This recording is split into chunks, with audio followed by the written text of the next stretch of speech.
Oke, Assalamualaikum warahmatullahi wabarakatuh. Selamat pagi siswa-siswi kelas 11 SMA Negeri 1 Salatiga.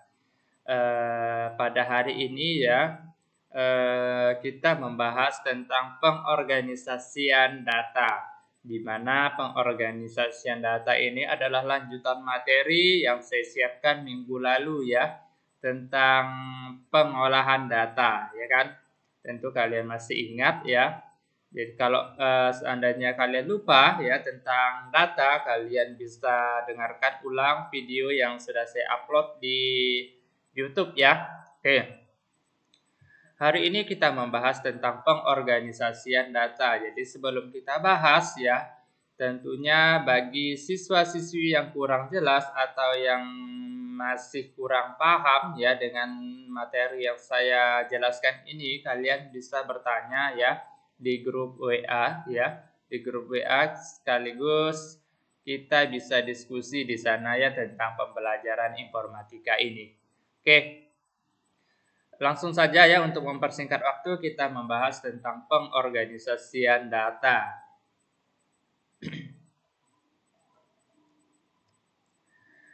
Analisis data merupakan bagian yang amat penting dalam metode ilmiah karena dengan analisislah data tersebut dapat diberi arti dan makna yang berguna dalam memecahkan masalah penelitian. Data mentah yang telah dikumpulkan perlu dipecahkan dalam kelompok-kelompok, diadakan kategorisasi, dilakukan manipulasi, serta diperas sedemikian rupa sehingga data tersebut mempunyai makna untuk menjawab masalah dan bermanfaat untuk menguji hipotesis ya. Oke, setelah data disusun dalam kelompok-kelompok serta hubungan-hubungan yang terjadi di analisis, perlu dibuat penafsiran-penafsiran terhadap hubungan-hubungan antara fenomena yang terjadi dan membandingkan dengan fenomena-fenomena lain di luar penelitian tersebut. Oke, pengujian hipotesis itu maksudnya adalah seperti hasil penelitian ya, tapi dicari lagi kebenarannya ya. Jadi hipotesis itu seperti istilahnya masih praduga seperti itu ya. Jadi praduga itu masih harus dibuktikan kebenarannya. Itu yang disebut dengan hipotesis. Oke, kita lanjut ya.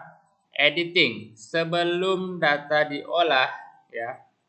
Sebelum data diolah ya, tentunya ada beberapa hal yang harus kalian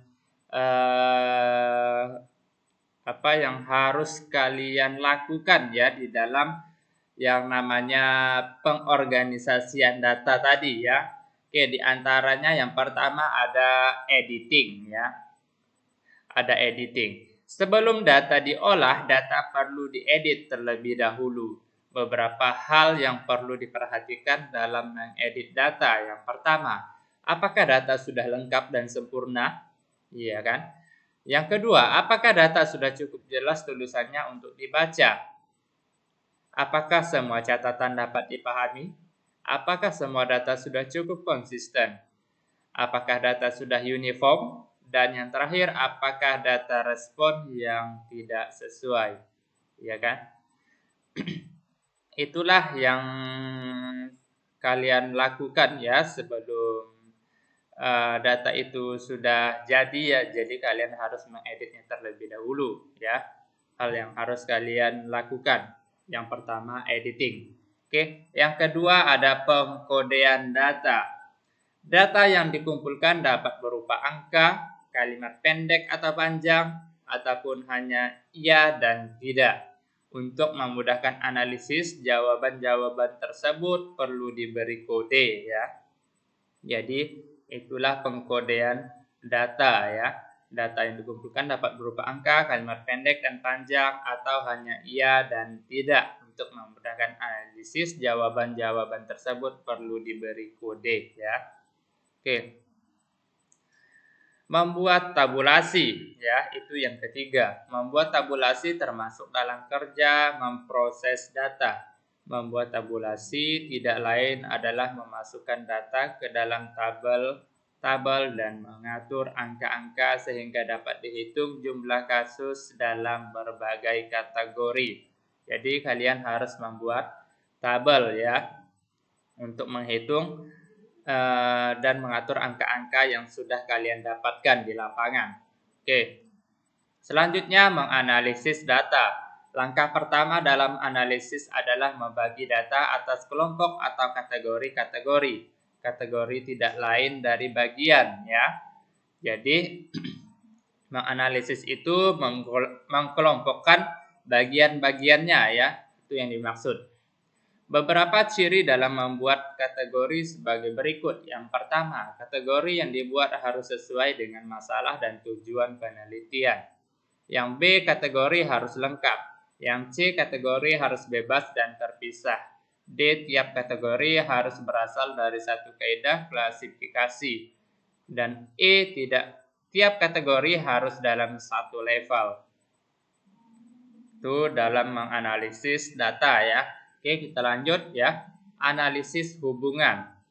Peneliti juga harus melihat hubungan yang terjadi antara variabel-variabel dalam penelitiannya. Beberapa jenis hubungan yang perlu diketahui. Yang pertama, hubungan simetris. Ya, ini mungkin pelajaran matematika ya.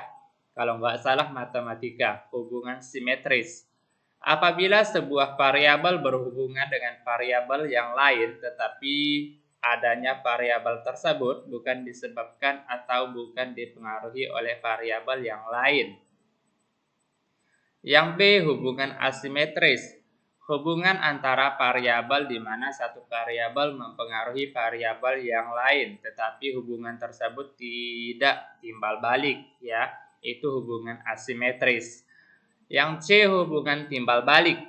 Hubungan antara variabel yang bersifat hubungan dua arah dan saling mempengaruhi satu sama lain.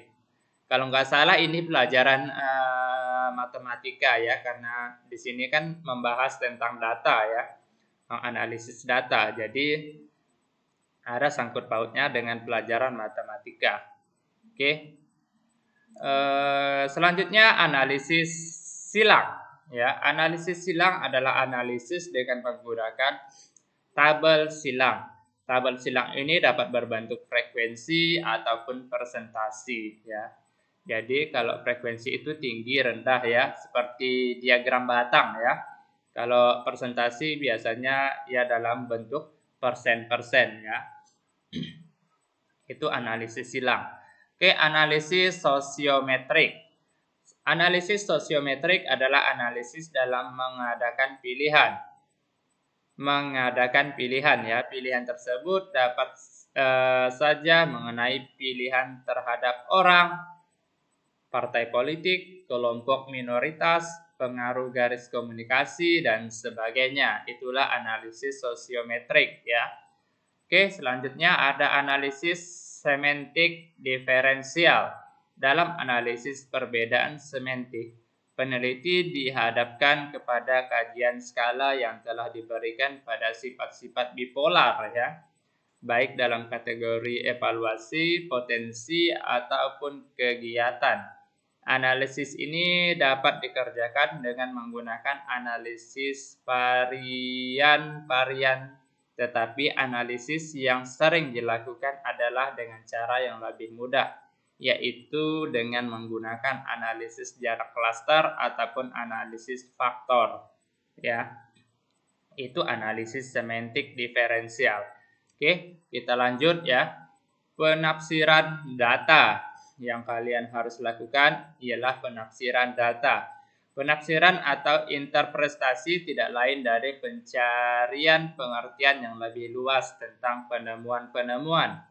Penafsiran data tidak dapat dipisahkan dari analisis, sehingga sebenarnya penafsiran merupakan aspek tertentu dari analisis dan bukan merupakan bagian yang terpisah dari analisis.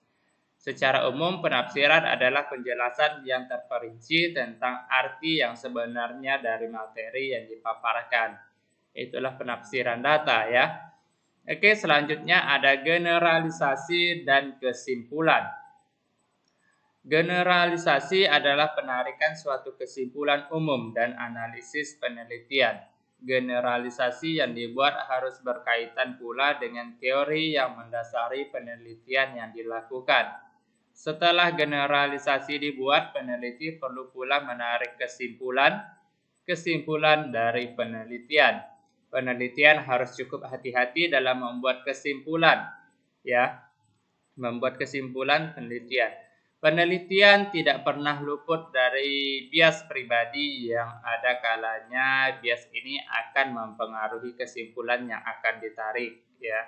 Peneliti hendaknya tidak mencampur adukan antara kesimpulan dan rekomendasi. Karena itu peneliti harus hati-hati sekali dalam menyimpulkan hasil penelitiannya. Oke. Itulah yang harus kalian lakukan ya dalam pengorganisasian data ya. Yang pertama ada editing, yang kedua ada pengkodean data, yang ketiga membuat tabulasi, yang keempat menganalisis data, yang kelima analisis hubungan, yang selanjutnya dan yang sampai terakhir adalah generalisasi dan kesimpulan ya. Oke, materi kita sudah selesai ya, cukup singkat ya, mudah-mudahan dapat dipahami dan istilahnya dapat diterima dengan baik ya. Oke, karena materi kita sudah selesai, jika masih ada yang kurang jelas ataupun yang mungkin tidak dipahami, silakan kalian tanyakan di grup WA ya, kita diskusi di sana. Dan ya mudah-mudahan cukup jelas ya, mudah-mudahan cukup jelas. Jadi nanti ya tidak ada lagi lah yang bertanya seperti itu. Oke, karena materi kita sudah selesai, saya akhiri. Assalamualaikum warahmatullahi wabarakatuh. Selamat pagi siswa-siswi kelas 11 SMA Negeri 1 Salatiga.